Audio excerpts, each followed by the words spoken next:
जय जय शिवधारा, जय जय शिवधारा। जैसे किसी बिल्डिंग की नींव अगर मजबूत है तो बिल्डिंग भी मजबूत ही बनेगी, टिकेगी, बहुत समय तक रहेगी और दूसरों को सुख सुविधाएं मिलती रहेंगी।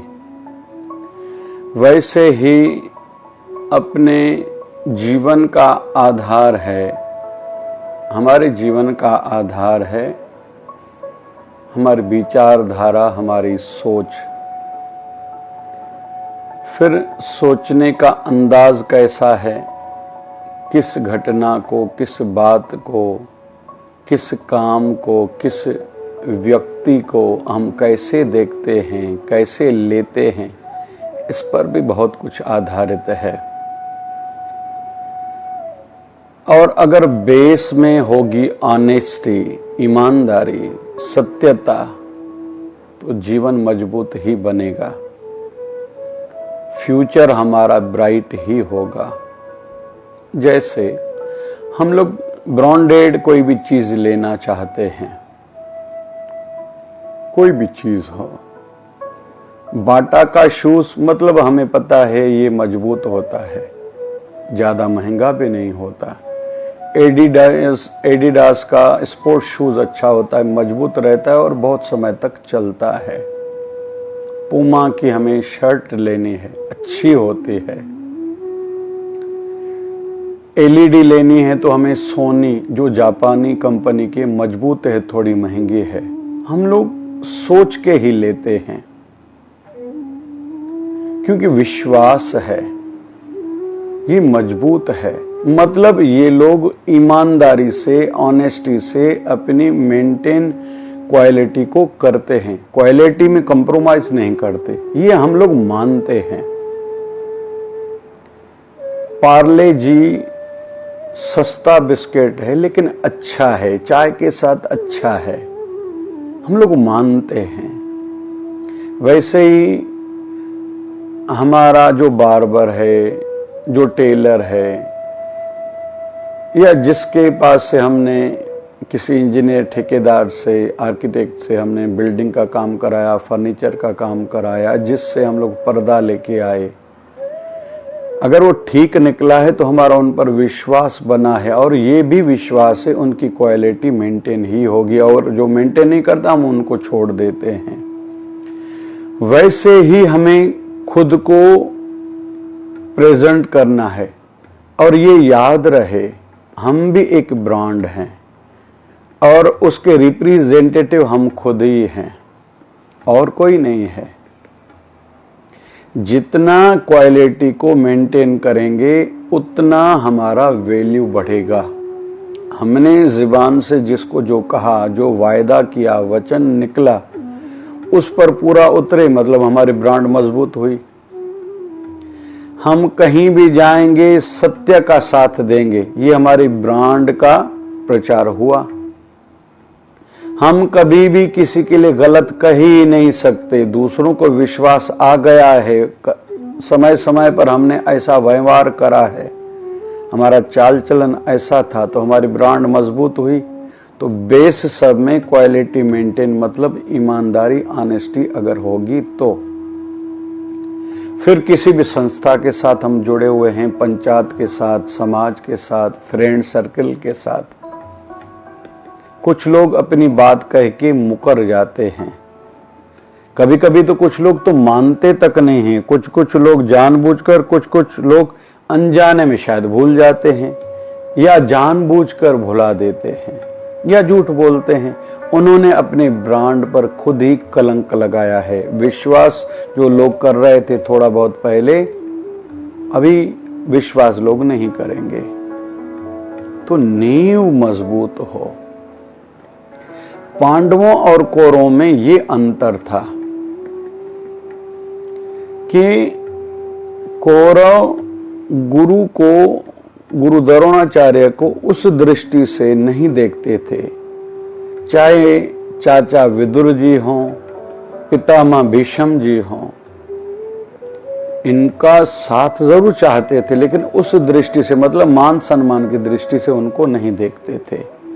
लेकिन उसके विपरीत पांडव गुरु को गुरु की ही दृष्टि से देखते थे, भीष्म पितामह को अपने दादा की ही दृष्टि से देखते थे, और उनको लाभ भी उतना ही प्राप्त हुआ।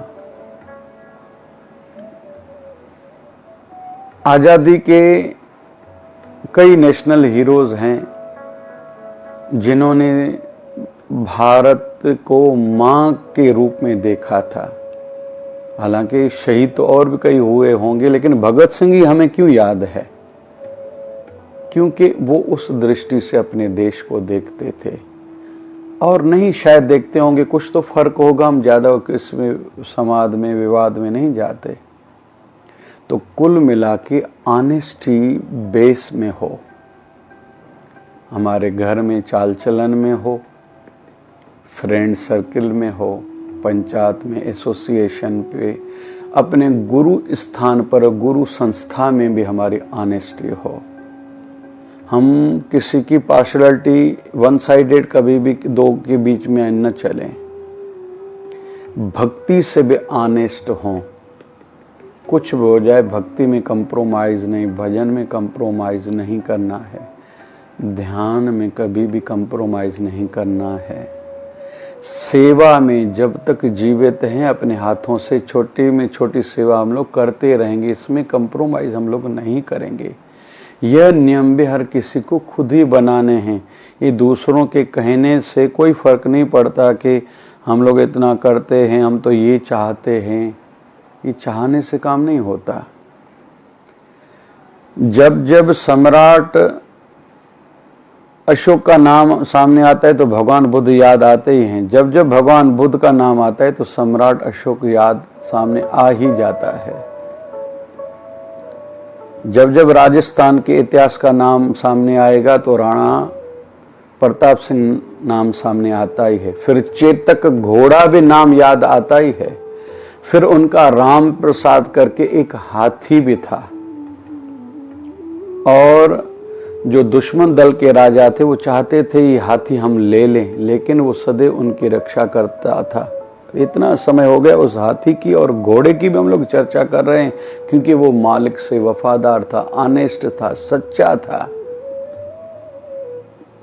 और जब राणा प्रताप सिंह शरीर में नहीं रहे तो उस राम प्रसाद हाथी ने में खाना खाना छोड़ा था और 28 दिन के बाद शरीर त्यागा था। तो आज उस हाथी की भी चर्चा कर रहे हैं। आज के लोग अपने घर वालों से, भाई एक भाई दूसरे भाई से सच्चा नहीं, ऑनेस्ट नहीं है।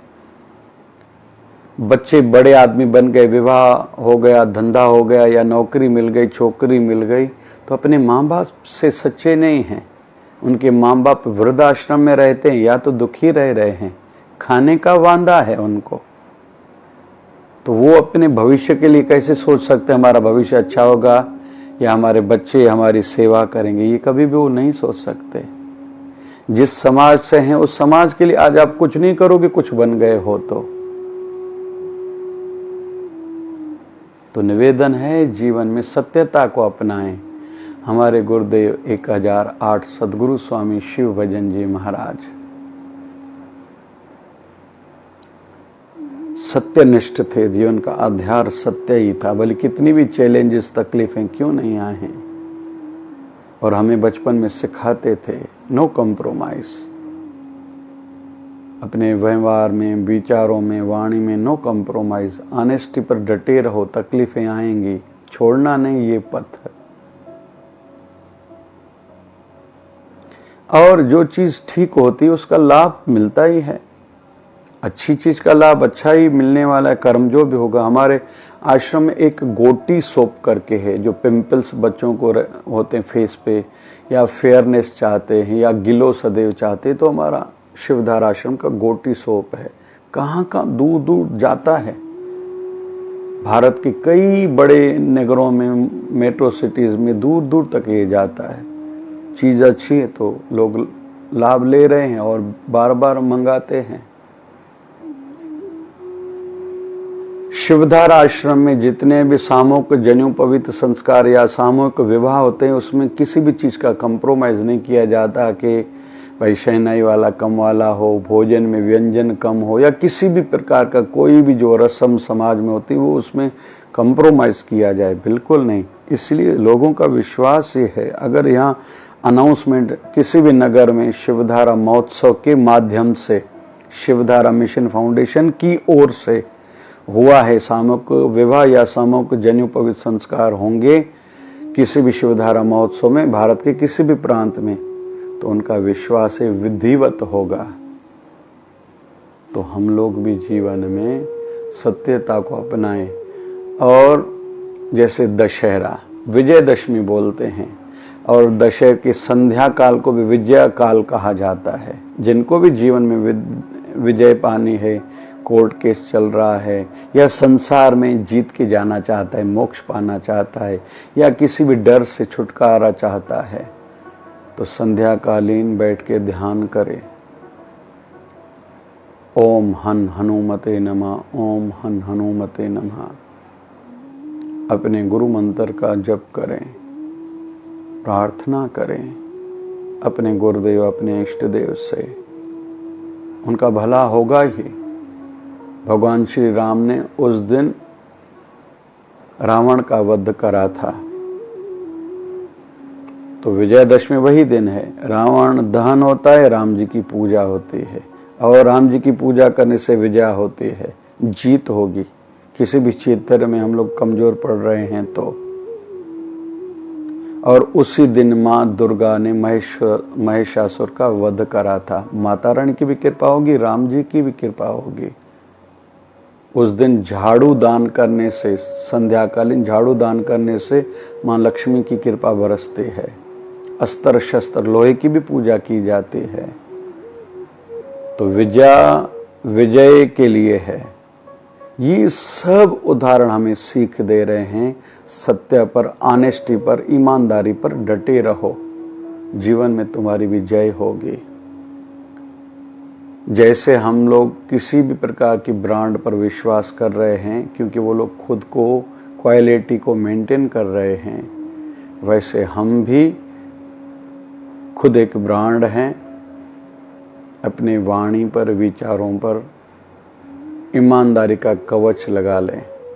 ईमानदारी ही ईमानदारी, ऑनेस्टी ऑनेस्टी, कुछ भी हो जाए नो कॉम्प्रोमाइज़ होगा, चेंजेस नहीं होगी। अंत समय तक जितना भी जो पाठ पूजा का, धर्म कर्म का, अपनापन का हमने नियम बनाया है, वो छोड़ेंगे नहीं, भले कितनी भी चैलेंजेस तकलीफें क्यों नहीं आए। गुरु भक्ति में लीन ही रहना है। आयु बढ़ने के साथ हमारे जीवन का लक्ष्य प्रभु प्राप्ति है, इसमें कंप्रोमाइज़ नहीं होगा। सेवा करते रहेंगे, तन की, फिर मन की, फिर धन की। दान निरंतर करते जाएंगे कि अपने हाथों से कमाया हुआ जो धन था, पाप भी करना पड़ा था, उससे जितना संभव हो खुद करते जाएं, और धन भी पवित्र करते जाएं कि पवित्र होगा धन तो पवित्र आएगा घर में अन्न, अगर घर में आएगा पवित्र अन्न तो सबका बनेगा पवित्र मन। विचारधारा फिर खंडित खराब नहीं होंगी। तो ऑनेस्टी को बनाए रखें, सत्यता को बनाए रखें। भविष्य, फ्यूचर हमारा सुरक्षित है, प्रोटेक्ट है। जय जय शिवधारा, जय जय शिवधारा।